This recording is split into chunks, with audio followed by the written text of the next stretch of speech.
How would you define top 40 at the moment? If you had to put it into words. Unfortunately, right now it's whatever TikTok blows up. Top 40 at this moment is whatever people want to hear, and with the advent of TikTok, it is whatever goes kaboomies online. And that means that it is the freshest sound it's currently been on the radio because radio responds to TikTok. It also means that there's not really anything that we can aim at. You know what I mean? That's There's not, interesting. you can't say So, like the current sound is this. No, its current sound is whatever TikTok tells you it is, why which do you is say the anything word and nothing. unfortunately? You started that phrase with unfortunate. I'm curious why you find that Because unfortunate. because for us, Oh because for yeah, us as chasing that. professionals, Yeah. it means that it's chaos. And you don't aim anymore at, well, this is a current sound. That doesn't really exist anymore. You now go for artists.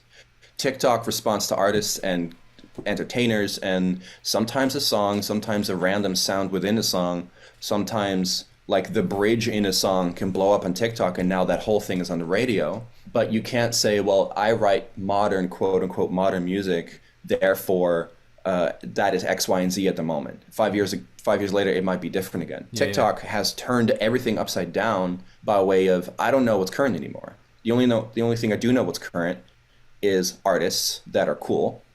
So you work with artists that are cool that might go up on TikTok. In that way, it's chaotic. It's also freeing because you now can do whatever you want. As long as you have an artist that you can do it with, it doesn't really matter because it doesn't have to sound like what's currently, quote unquote, the new sound. It can be anything. The diversification or what's the word? Democratization of Yes. fame and success, I guess.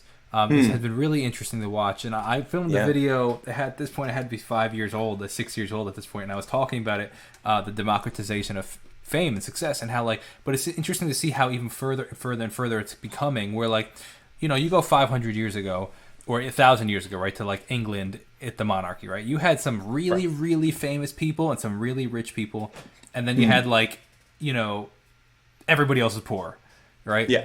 And Yeah. now you get 10 rich people, and then everybody else is poor.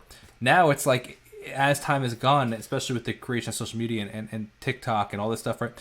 It's becoming the gap between the famous and the rich is now getting wider, and more and more people are seeping into Yeah. that thing. What I find really interesting about that is it's becoming more accessible. Is I guess the word I'm saying. Yes. To the average person, which it wasn't before. What I find Yes. interesting is the fact of my wife can be like, "Oh, have you heard this viral sound on TikTok?"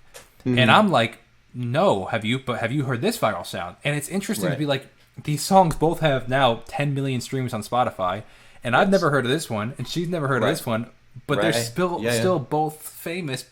It's weird because they're famous at the same time, but not at the same time now. I mean, a Michael Jackson doesn't exist anymore, where the entire planet has heard of him. Now everybody finds their little pocket and has their very sequestered subculture that they're famous in, which in a way is it's good if you want to have I look at it this way. Back then, quote unquote, back in the olden days, Yeah. you would go on tour with your band and you would find your fans and they would come to your show. TikTok is basically the online version of that, where you find your group and they come to your videos and they respond to your videos and they make videos based on your music and whatever. It's the same thing. You just find your very dedicated core of fans that love you, except nobody gets off their couch. Yeah. Which is, weird, but also it's very convenient because you don't have to tour anymore.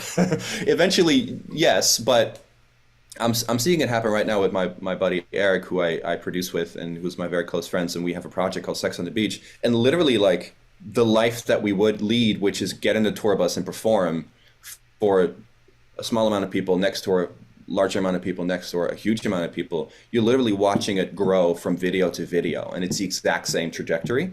Eventually, it might blow up into the mainstream audience, and then you get on the radio. But again, that can happen overnight because TikTok is chaos. Yeah. Right? You could do a video with a song with a funny video with a funny dance for some reason because, the TikTok machine decided this is now the new thing and everybody latched onto it. Now you're on the radio for no reason.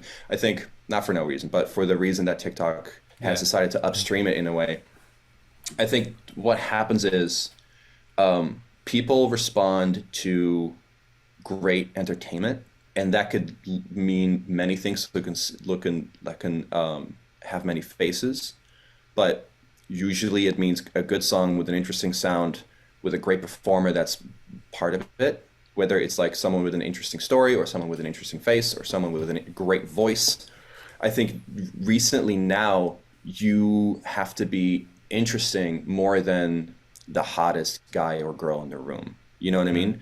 Because there's no machine anymore to say, okay, I'm going to invest $2 million into you and we're going to force you onto the radio, which might have been the thing 30 years ago, 20 years ago. Still, it's democratization by that way. It also means, who knows? The bets are all off, which is, frightening, but also freeing.